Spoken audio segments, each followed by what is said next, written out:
crown, and then the car is just a plus something. It is what the platform adds to you.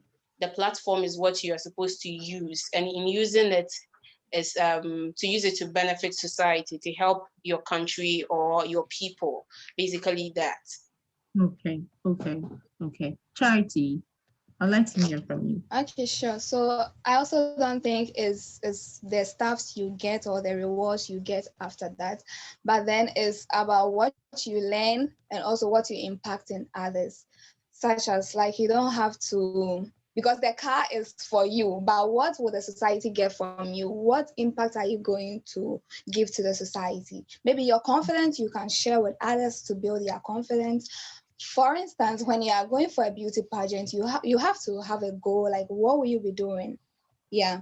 So maybe, for example, mine was like to motivate ladies. So when I went to the pageant, I was like, what is even motivating me here? So I learned a lot of things when I went for those two pageantries I competed in. Then after I was able to impact this in others and also advise people on that, on how important this has really helped me. Okay. Interesting submissions there. But when you were in this, when you were participating in your pageantry, was there ever any situation or occurrence where some of your colleague contestants or your competitors never had any social issue in mind to work with and had to be guided in a way and probably sort of distorted the whole point of being in the competition? Charity. Okay, so if I get your question clear, like as in people were not interested, some of the competitors were not interested. No, my question is, at a point in your competition during your era, was there any point where your competitors, some of your competitors, didn't really have any social issue in mind to tackle or to help solve, and so had to get some sort of help from the promoters or the organizers, and so sort of change the whole perspective just to suit their goal? Oh, okay.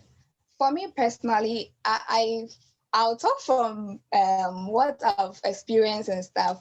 I think yes, because in some of the competitions, I realized some of the ladies, like maybe, I don't know, maybe they were advised by their parents or someone to like join is good, join is good. So I didn't see, for me personally, I didn't see why they joined, but because some of the things that they will tell us, they will be like, wow, you are good to go. For me, I'm just here to work. So all the best to you. I'll be like, how can you tell me that? You should be wishing all of us well, not that maybe we are good to go and you are not. So some people really came in with like nothing. But then when they got there, some of them actually got there and learned something that, okay, we can do it, let's push on. But for others, they were just in the game, like they were just going. Okay. How about you, Akia?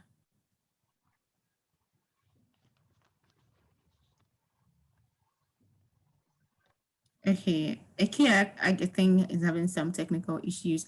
Tracy.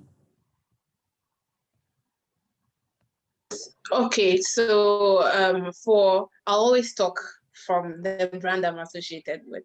With Ghana's Most Beautiful, you go through a lot of series of auditions, and coming in with a project is one of the things that they look out for. You just don't come in like that because you want to be part of a certain beauty pageant. Yeah. You come in, they ask you, they make sure you have something that can help your community or society. Ghana's Most Beautiful, our motto is redefining beauty to promote national unity. Yeah.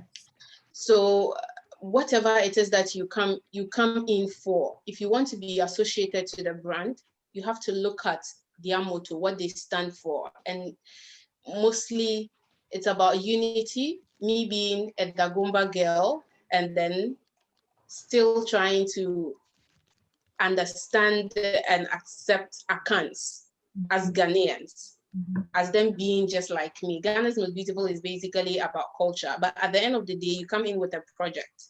They only help you to build the project, whatever it is that you want to do. Personally, before I went in to Ghana's Most Beautiful, I had plans on, my project was about promoting girl child education by sensitizing parents in the North. That was what I wanted to do. And they helped me shape it.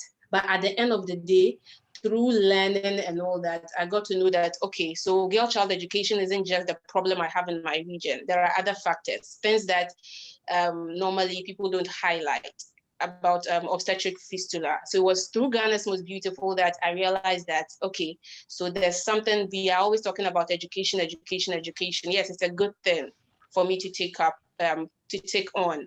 But then it's through Ghana's Most Beautiful that I got to realize that there are other issues that need to be highlighted.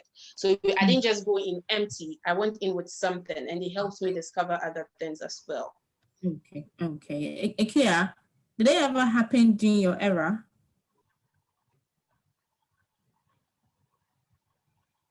Ikea? Come again, please. I was having issues with my internet. Okay, that's fine. I was asking, the ladies have been talking to me about how they were able to meet some of their competitors during their competitions, during the time of their competition, how they were able to meet some of their competitors who had no clue as to why they were there, but then sort of had help and everything. And I want to know from you, during your time, did you ever come across any of your competitors who had no social issue in mind to change or help solve, but then had help from your promoters, your organizers, just in a way of focusing on their main goal? Oh, yes. Okay, so I would say that I had some people who actually came there with no social help in mind, but by the end of the day or by the end of the pageant, they had something in mind to do. I guess I'm on the right path, right? Yes, you are. Okay, so me, for instance, I actually wanted to do something about orphans and widows because I had a foundation that is Let Them Smile Ghana. But going to GMB, I realized I had to expand it. And so though the Let Them Smile Ghana is there, that we do something under it, but I'm more focused on the Ekuban International Foundation because of the Ghana's Most Beautiful, because I have generalized it to every aspect of life. We do a lot of things underneath, but with the Let Them Smile Ghana, because of the smile in it, we look at people that are like less privileged with some other things. So I think others didn't have maybe the project at hand, but through the grooming from the organizers, the producers, and those that came to talk to us at the house, especially I'll use GMB because that's where I've been to. They came to talk to us and all that. So by the end of the day, everybody got to know, okay, this is what I can do to help the society. So yeah, that's it. Okay. So if I got you right, Ikea, you are working on orphans, something related to orphans. Yes, that was what I was doing previously before the GMB, but now I have generalized it to everything. So right now I am dealing with violence against children and women. Okay. Children and that's my main project for now. Okay. And Tracy, you are focusing on obstetric fistula. Yes, obstetric fistula. Okay. And Charity? I'm dealing with women empowerment. Women empowerment. Nice. Interesting. I'd like to know how your projects so far are going, but then I also have other questions for you. But that would be right after this break. Please don't go anywhere.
All right, welcome back, ladies and gentlemen. You're still tuned in to the Green Space Talk Show. My name is Sharon Willis Brown-Acquah. I've been the host, and myself and Charity, Akia, and Tracy have been talking about objectification of beauty pageants. Before we went on the break, we're talking about how they had to come up with their own project and everything.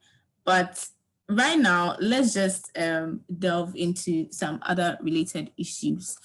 Let me start with Tracy. Tracy, if you can hear me. I can hear you. Okay, so would you really agree that beauty pageants are in any way empowering women or objectifying women? And why do you really think so? For me, I think it all boils down to the kind of pageant or the brand you are associated to. Okay. Yes. Here in Ghana, we've I can't mention names of other pageants, but we've had instances where even some beauty pageants, beauty queens come out to complain about certain things that organizers put them through and all that. Mm-hmm. And then we've had other beauty pageants from other brands also come out to tell people about what the platform is actually doing for them. Mm-hmm. So at the end of the day, it depends on what people, the perspective people see things from. So me, for instance, after GMB, if I'm able to position myself well, society that I belong to, if I'm able to execute my project, live a very good, become a very good role model to people there, I don't think society would want to objectify people who see me do those things would want to objectify me. Okay. They would see me as a beauty queen with a purpose. Okay. So it all boils down to probably the brand you belong to, and then your personality as a queen, what you use your platform for. Yeah. That is what is going to make people identify you or define you or objectify you. So for me, I think it depends on the queen, the platform the brand you are associated to, and how you use the platform. That would determine whether you'll be objectified or you'll be seen as a queen with a purpose. Okay. Do you think same to Charity? Yes, I actually agree with Miss Tracy for the personality aspect, because for me, I think the way you carry yourself will determine how people will see you. Because I don't think pageantry objectifies ladies, but rather it really empowers, it glorifies, it upgrades them. That is what it has done for me. It didn't degrade me or something. It's really upgraded me. It really built my confidence. It's really added more pluses. Yeah. So sometimes the society have some influence or some impact on you, but I believe that you, the individual, must deal with certain things, what you portray out there. Okay. How about you, Ikea? Okay, sorry guys. So just as my sisters have already said, I don't think that it objectifies anybody, but rather, just as our sister Charity also said, that it glorifies. So it actually glorifies women to bring out what they have within them. Because I can use myself as a major example, because if you tell me to come to public to speak or to express myself, you wouldn't get me. Trust me, you wouldn't. I wouldn't come. Like, I'll be doing hide and seek with you till you can't see me anymore. But it was through this pageant. I went for the first pageant in Techiman, Face of Apo. And so it was through that pageant I got to know, oh, it's even okay to stand in public and express yourself, and it's not all that difficult. And I proceeded to Ghana's Most Beautiful. There I realized, oh, so I had this talent in me and I didn't know. I could act and I didn't know about that. I could dance, I could perform cultural activities and I didn't know. So if one says that it objectifies, then I don't think that the person has been through this process, because for me, it has really brought out the best in me. Now, I believe that things that people say I cannot do, I can rather do if I put it to try.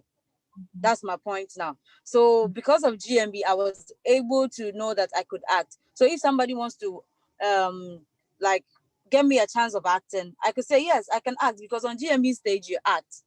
On every, some of the pageantries, though maybe not all, and some to learn how to model. So just as our sister Tracy said, it depends on how you carry yourself. That is where people get to tag you that you are objectified. But if your society know that this is a queer, this is how she is. This is how she is before she even, or this is how she was before she went to the GMB. I don't think they will objectify you, but rather they will say that this lady has been glorified. This lady has been groomed to become the best of her. So that is my point. Yeah. Okay. So it's basically about how you carry yourself. How you carry yourself. Message you put across that would make people either objectify you or something. Okay. Nice submission there. Now, I know you three ladies for now are working on some really interesting and good projects. We know we live in a male-dominated world. I don't want to sound so feminist right now, but how really has it been? Okay, you can start. Okay. Well, how should I even express myself? I wouldn't say it's like, are you trying to say that is it about the help, or is it about we having projects and stuff that for everything, making it happen? How is okay? I would say it's not easy like I thought, but it takes like somebody who is really ready for it. Because going to have the crown or going to pageantries and everything, you didn't take it easy. So you should know that when you come out of these things too, you wouldn't take it easy out there. And so I would say, with my side, I just always say, thank God.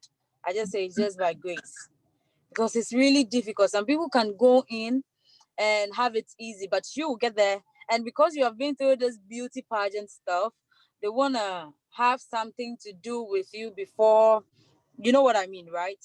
Yes, I do. So it's like give and take. If you don't give, you won't take. And that becomes like a headache, a burden. You become depressed of what to do next, because that's the only way you can get help from people. Now, come to think of it, now people think that that has gone through pageantries, we are like, sorry to say, slave queens or prostitutes, or like, you get that thing. They classify us in the means that, no, maybe some people are doing that, but not all of us. Now, if you are not even part, they classify you as such. And it makes it so difficult for us, some of us, because we are women and we thought of empowerment. So if this is the way we can be empowered, why make us crawl back to our shells? So it is not easy.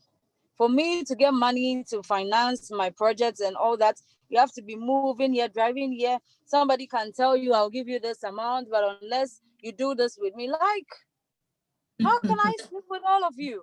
If you have to do it with one, you're gonna do it with everybody, which is so wrong. Then I'd rather sit back at home, because I remember when this coronavirus started, we were supposed to donate PPEs, and I was wondering where I could get help from.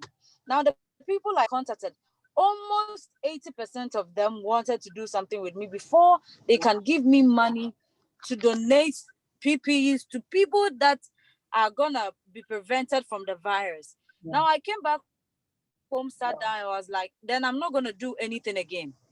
So I stopped. Meanwhile, I had done flyers and everything, so I relaxed until later. Somebody called that, oh, he would want to sponsor because he has some of the PPEs and other stuff, and I was like, God. So if this person didn't come out, like, how was I gonna finance all these things? So to be frank with you, it's never easy with our side, because some people have made it like we are supposed to be slept with before you help us, and that is not so. So I think if you want to help us genuinely, please, men, help us genuinely without sleeping with us. We thank you so much for listening. Very, very serious tables. JC, how has it been with you? I know your project is very, very sensitive. Really, really sensitive. Ikea is funny. Okay. So for me, I just came out fresh. So it's been like 2 years already. And fortunately and unfortunately, it's an election period. Though I'm looking to tackle obstetric fistula. I've also thought about the fact that if we don't have Ghana, I wouldn't get to help people with fistula. So I decided to take advantage about the fact that it's election. Yes, I would have to help maintain peace before, during, and after elections, before obstetric fistula can happen. So for now, I'm an ambassador for election 2020 peace. I'm ambassador for election 2020 in the northern region. So for now, that is what I am, the project I'm working on, peace campaign and peace concert. But then it is just like a side something I'm doing. The most important thing that I have in mind is on fistula. And like Akua said, I've spoken to individuals and all that. And I've also had the same, it's fresh. It's been like 2-3 months since I came out of the house, but this experience, I've experienced it. I've had people telling me, okay, you look beautiful. Oh, come to the office, I'll help you. You get there, then they just don't want to even listen to why you are there. They want to tell you you are beautiful and you are whatever, marriage material. We get to hear the lies of, oh, if I had met you before my wife kind of thing and all that. But then I think that because of the experiences, I've decided not to actually look at individuals again and men again. I've decided to look at NGOs yes, when you go, you are going to meet individual people, men mostly there, occupying the seats there. But I think that channeling the energy to NGOs and other corporate bodies who are not just individuals giving you their pocket money to sponsor your project would be better.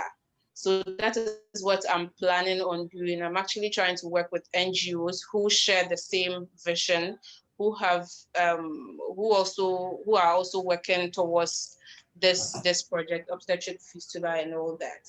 Aside that, women beauty pageants, I don't know, outside this part of the world, it's so difficult trying to let men know that beauty pageant is not prostitution. If I go for a beauty pageant and I'm home, it doesn't mean I'm a prostitute. I've gone to graduate to become a prostitute or to become a slave queen or something. Before you say Jack, they are meeting. Sometimes they don't even listen to whatever thing that you are coming to tell them.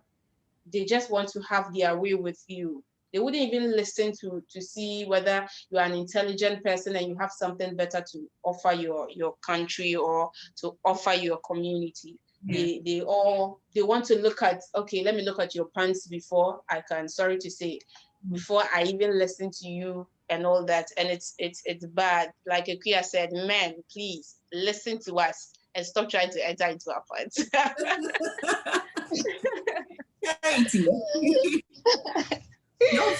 Oh my God. All right, my ladies have said it all. But personally, yeah, I working with people, I always say it's not really easy. So it's better you find people who are like in your same direction. They are working towards what you are working towards. With that, it becomes easier. But working with people who are like, they are of course what you are doing. So before they help you, they want to gain something. You understand? Yeah. Yeah. Okay. This brings me to my next question. Based on your submissions right now, do you think pageantry should go through a reevaluation or even banned, to say the least? Charity. Well, pageantry, I don't think it should be banned because of what it has done for me, because of the impact it's had on me. So I totally disagree that it should be banned. But then we can do some evaluations, like, so that all ladies are considered. Maybe they will not be like you have to be slim, because some pageantries, maybe we are not talking about others, because what we were in wasn't like that. But I know there are some pageantries, like maybe Miss World, for instance. You don't have to be big or something. You should be slim. You should have some physiques and stuff. Yeah. So I would suggest it should be evaluated so that it will favor all of us, so that it will not be like it is degrading us or it is demeaning other ladies. Yeah. Okay. Tracy, do you think same? Yes, I also think that beauty pageant should not be cancelled. Government should actually, I think every country should actually look into it and make it better. Some pageants take advantage of the girls. How desperate they want to be in the limelight, how they take advantage of them and then make them do certain things. Aside that, beauty pageant is a very good thing that government should actually look out, should actually support, because the confidence level, it boosts to, like, it actually redefine us to become women. For me, with the experience and the grooming I had from Ghana's Most Beautiful, the who I am today, I'm sure Sharon would understand. Yes. The Zuzu before and the Zuzu after is a total different thing. So had it not been beauty pageant, I don't think I would have had this kind of confidence I have. I'm able to walk up to anybody, enter any other office and speak to any other person, irrespective of who you are, because I've been groomed to do that. But at first, without beauty pageants, I probably wouldn't have had an opportunity to even meet people. You understand? So I think beauty pageants or pageants in general should be looked into by government and not cancelled. Okay. Yeah. Okay, so I agree with my sisters on the fact that pageantries are not supposed to be cancelled, but rather to be looked into. I think we can do a whole lot of corrections in there. And I think the organizers too, or probably, the organizers, they have to come out and clarify things. Because there are some things that they don't know. Like when you take Ghana's Most Beautiful, like they think the only thing that is being considered is you coming on stage to perform your performance and then the voting. But there is more into the into the pageant than just what we see on the screens, because they kind of study your personality in the house. That is why we are being kept for 3 months. They study how you relate with your other sisters, how you talk, how you do other things. But these things doesn't come on the screen. So many people don't know much about it. They think, oh, this lady is performing on stage, so we have to give the crown to the person. But behind the scenes, the person may have her own attitude. You understand? The person may have how he or she behaves. So when the people are behind this, let's say like people watching at home doesn't know who they are watching, like who this person really is, they tend to criticize all of us. So I think they should come out, make it more clear that this is what we do. It's not only about maybe stage performances. It's not only about your talent or anything, but other things also count. So I think they should rather correct some things. Yes, they should correct a lot of things so that the public wouldn't think that we are just being groomed for slaying and prostitution and sugar daddy stuff. But rather they will know that they groom us for better things. Yeah, it's very necessary, because nowadays you can't even do things on your own. When you build a house, they say papa no. When you have a car, they say papa no. Like anything you do, they just don't see it as your efforts bringing them to you, but rather they see that somebody is behind the scenes giving you all that. So and why I been to say to be frank with you. Are you saying, if I'm getting you right, are you saying the transparency should be key in this pageant? I tell you, it has to be a key, a major key. Because if not, I don't think it will get to a time some people will go for pageantries.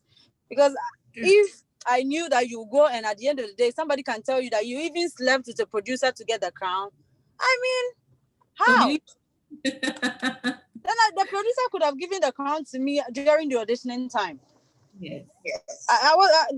There wouldn't be any need for me to come on stage to perform. Then I would just sleep with him and ask him, "Oh God, give me my crown, let me go home." But it's not done like that. So there are some things they need to come out and clarify. Like they should come and make it clear to everybody that this is what goes into the pageantry. So if you see that this person is carrying the crown, this person was the first runner-up, you shouldn't judge by what you saw just on the screen, because it entails many things. For us to be also safe, because we are not safe at all. We are not. Wow. Very sad. I can feel the passion in there. It's not easy. It's as if you've had it. I've had a lot of experiences. Now I can't even come out to say that I did this by myself. Now if I do something, I just have to keep quiet and not tell the world that I did this. Because the moment they see that, oh, this girl has something, oh, Munjai no papa no, because she got that did it for her. Meanwhile, the person is working. You get your fool or cry your car. They say, oh, she slept with the producers. They gave it to her. Oh, they lobby for her. Oh, it's a shame. Can't I do things on my own too? And it's very painful because it gets some people to be depressed. Some people are really going through a lot, but they can't come out to say it because they will feel like, oh, you are making noise, so just shut up and experience it. But it really hurts that you can help some people in the society. Oh, what does she do? This lady that every day she's slaying, wearing different clothes and going here, there. It's just Papa not sponsoring her. But that's not the thing. and it's very painful. Meanwhile, if I'm doing the thing and you're saying I'm doing it wouldn't be painful. Not when I'm not doing it and by force you want me to say that, okay, I'm doing it. It's very painful. Very, very painful. Let's hope that one day all of this ends. Based on this, I want to find out that hopefully, are you of the view that women who are objectified, or the whole objectification of women in pageantry, would one day be wiped out of the minds of people? And how do you think it can happen, and who can it begin with? Let me start off with with Akia, who seems to be on fire at this moment. Okay, so everything can be changed, everything can be renewed by our mindset. Just our mindset. If we don't change how we perceive things, I don't think that we will ever be better. Like, we need to change how we think towards people. Because if you don't do that, if we don't change our mindset, everything is about our mindset, because before you would think, it comes from the mind. So definitely, if we have to change anything, we have to change our mindset, what we think about others. I think that's the only thing I can say, just our mindset, and everything will get to be better. Okay. Sure. Do you think saying to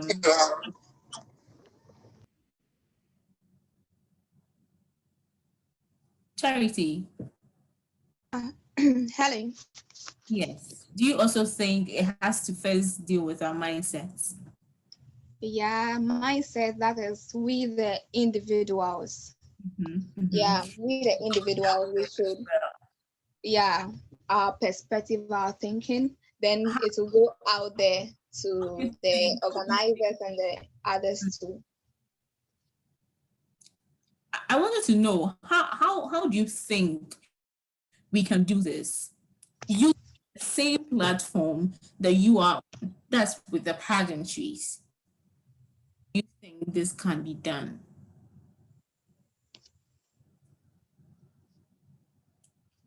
Charity, can you hear me? Yeah, hello. Yes. Please come again. There were some breakages. I couldn't hear you clearly. Okay, so I was asking how you think this can be done using the very same platforms that the three of you are lucky to have participated in, that's the pageantries. How do you think people can use, or the organizers, the promoters, can use this platform to change the whole perception that women, when they set out to do something, must not be objectified, or they must look beyond their bodies or their physical appearances whenever they need support from people, just to make sure that the social issues or the projects they have at heart are implemented? Well, I will begin that with education. We should be educated on this, that beauty pageants is not just about this stuff, but it's really educated, which is going to get us somewhere in the near future and is really going to have great impact on our society. So using that same platform, they should use it to educate young ladies on all this. Okay. Tracy.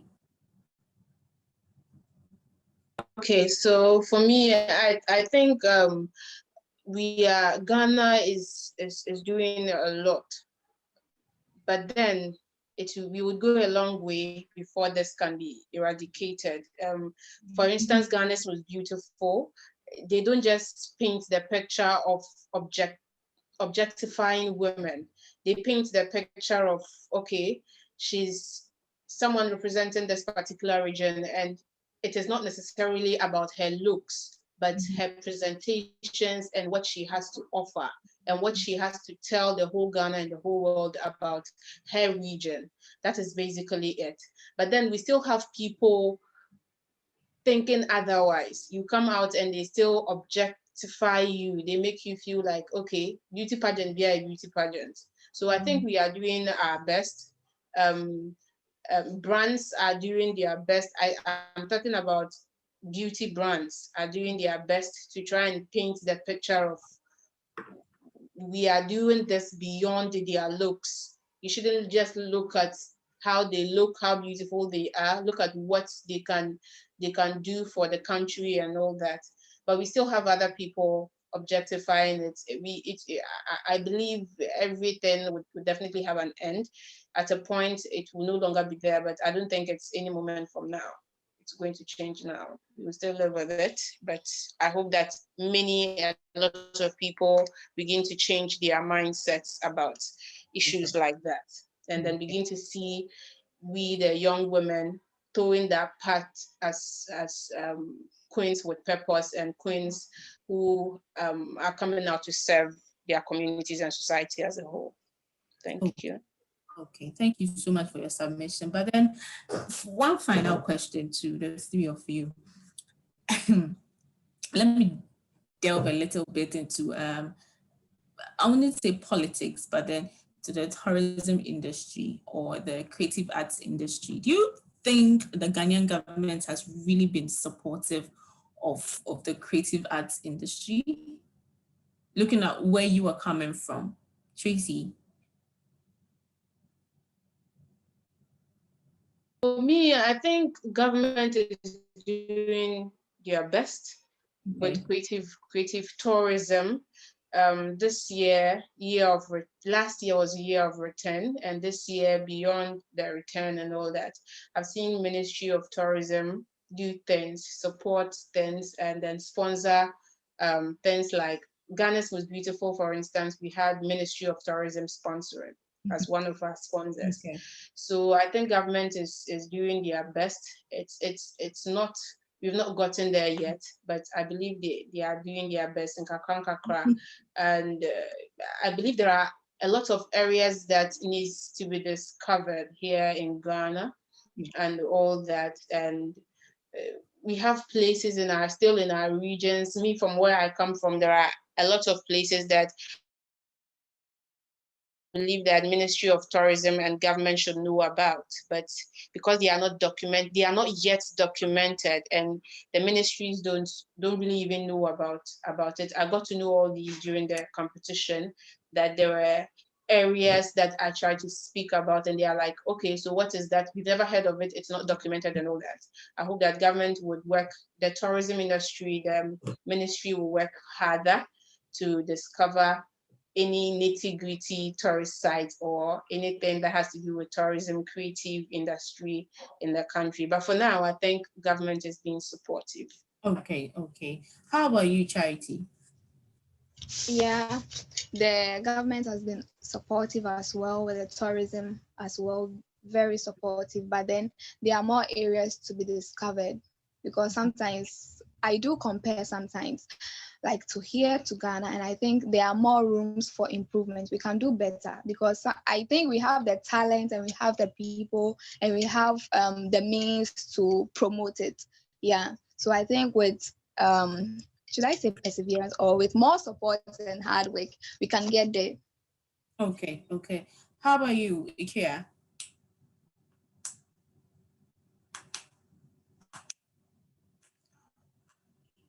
Ikea, I think, has some technical issues. Okay, now finally, to the younger generation out there, to those coming up, those considering entering or participating in beauty pageants, what would you say to them? What encouraging words, or what is it that they have to look out for when they are considering or thinking about entering into such initiatives? What do you have to tell them? Tracy?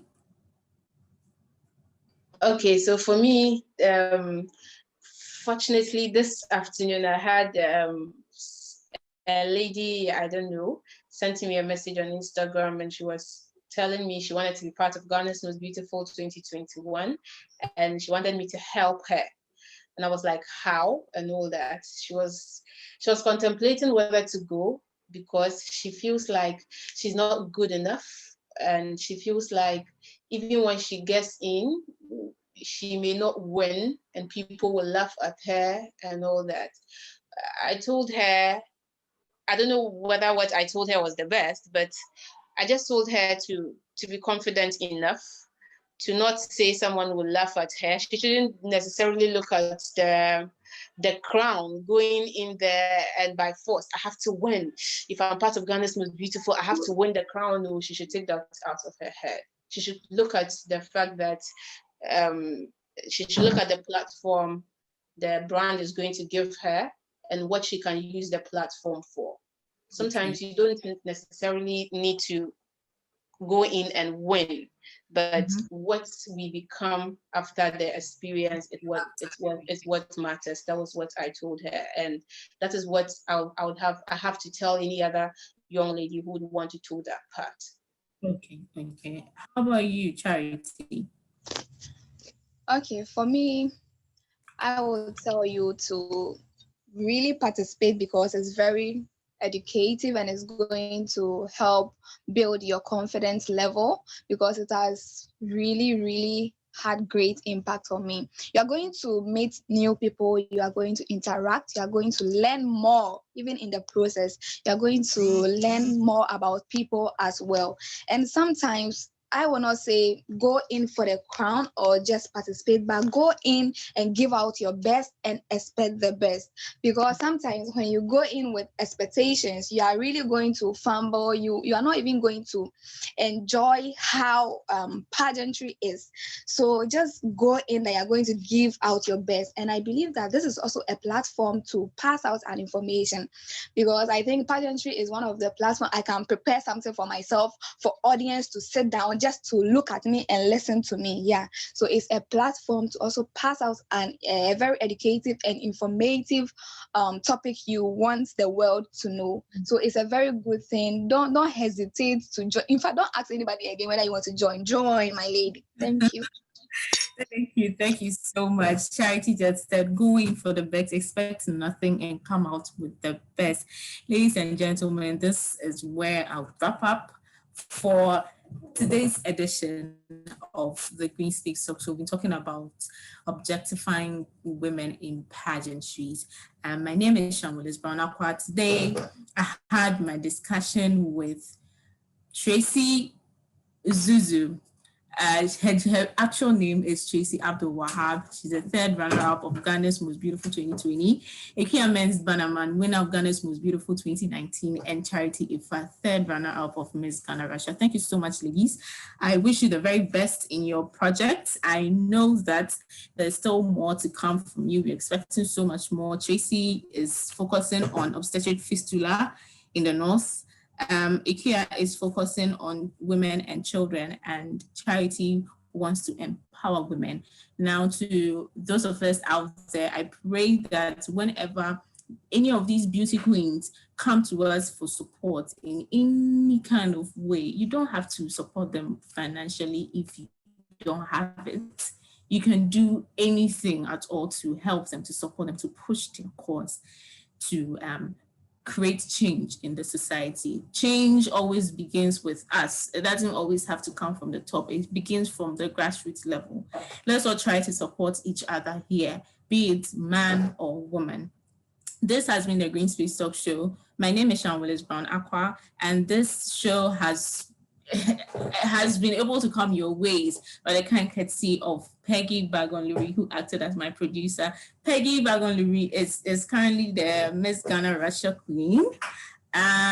She's been blessed to reign for, I would say, 2 years, all thanks to COVID. And then the team from the Zealous Gems, as a Women's Commission of NUGS Russia, will come your way next month with another exciting topic. Thanks for tuning in, and thank you so much to Tracy, Akia, and Charity. Until then, until we meet next month, please stay safe out there. COVID is still real, and I pray that over here in Ghana, we conduct some very peaceful elections, choose right, and yes, that's all I can say for now, looking at my stance and my position. Thank you so much. See you. Bye-bye.